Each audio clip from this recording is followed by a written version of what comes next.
ಅಧ್ಯಕ್ಷರೇ, ನಿಮ್ಮ ಅನುಮತಿಯೊಡನೆ ಪ್ರಾರಂಭ ಮಾಡಿ ಆಮೇಲೆ ಕೂತ್ಕೊಂಡು ಮಾತಾಡಲಿಕ್ಕೆ ನೀವು ಅನುಮತಿ ಕೊಟ್ಟರೆ ಕೂತ್ಕೊಂಡು ಓದ್ತೀನಿ. ಸನ್ಮಾನ್ಯ ಸಭಾಧ್ಯಕ್ಷರೇ, 2025-26ನೇ ಸಾಲಿನ ಆಯವ್ಯಯವನ್ನು ಸದನದ ಮುಂದೆ ಮಂಡಿಸಲು ನಾನು ಹರ್ಷಿಸುತ್ತೇನೆ. ಆಯವ್ಯಯ ಎನ್ನುವುದು ಕೂಡಿ ಕಳೆಯುವ ಅಂಕಿ ಸಂಖ್ಯೆಗಳ ನಿರ್ಜೀವ ಆಟವಲ್ಲ. 7 ಕೋಟಿ ಜನರ ಬದುಕಿನ ಭರವಸೆಯ ಉಸಿರು ಎಂಬ ಅರಿವಿನೊಂದಿಗೆ ನಮ್ಮ ಸಂಕಲ್ಪಗಳನ್ನು ನಾಡಿನ ಜನಕೋಟಿಯ ಮುಂದಿರಿಸುವ ಬಹುದೊಡ್ಡ ಹೊಣೆಗಾರಿಕೆಯೊಂದಿಗೆ ನಿಂತಿದ್ದೇನೆ.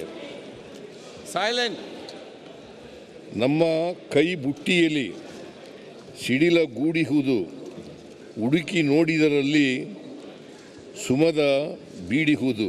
ಕುವೆಂಪು ಅವರು ಬರೆದಿರ್ತಕ್ಕಂಥ ಪದ್ಯ ಇದು.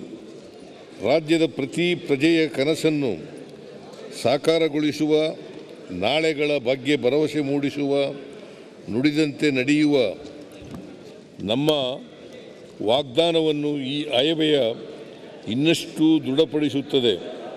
ಆಯವ್ಯಯವು ಸುಸ್ಥಿರ ಮತ್ತು ನ್ಯಾಯಬದ್ಧ ಆರ್ಥಿಕತೆಯ ಮೂಲಕ ಪ್ರತಿಯೊಬ್ಬರ ಕಲ್ಯಾಣ ಸಾಧ್ಯವೆಂಬ ಮಹಾತ್ಮ ಗಾಂಧೀಜಿಯವರ ಆಶಯದ ಸ್ಪಷ್ಟ ದಿಕ್ಸೂಚಿಯಾಗಿದ್ದು, ಸರ್ಕಾರದ ಸಾಮಾಜಿಕ ಆರ್ಥಿಕ ಸಮಾನತೆಯ ಬದ್ಧತೆಯನ್ನು ಪ್ರತಿಬಿಂಬಿಸುತ್ತದೆ.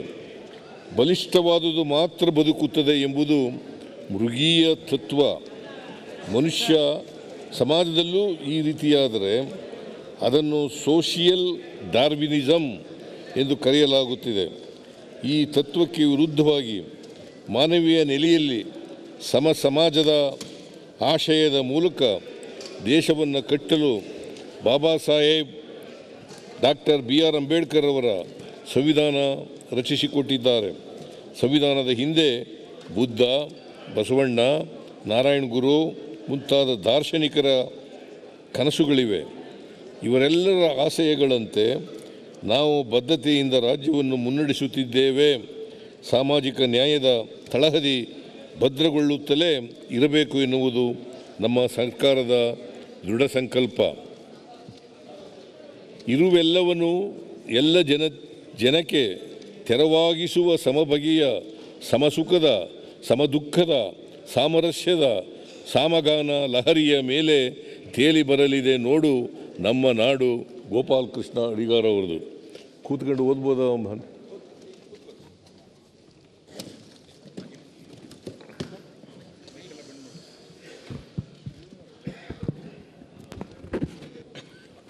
Thank you.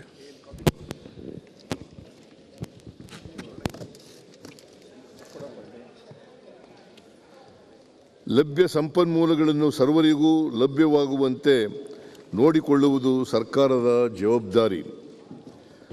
ಆರ್ಥಿಕ ಅಭಿವೃದ್ಧಿ ಹಾಗೂ ಜನಕಲ್ಯಾಣಗಳ ನಡುವೆ ಸಮತೋಲನ ಸಾಧಿಸಿ ಸಾರ್ವತ್ರಿಕ ಮೂಲ ಆದಾಯ ಕಲ್ಪನೆಯ ಮೂಲಕ ಕರ್ನಾಟಕ ಅಭಿವೃದ್ಧಿ ಮಾದರಿಯನ್ನು ರೂಪಿಸುತ್ತಿದ್ದೇವೆ.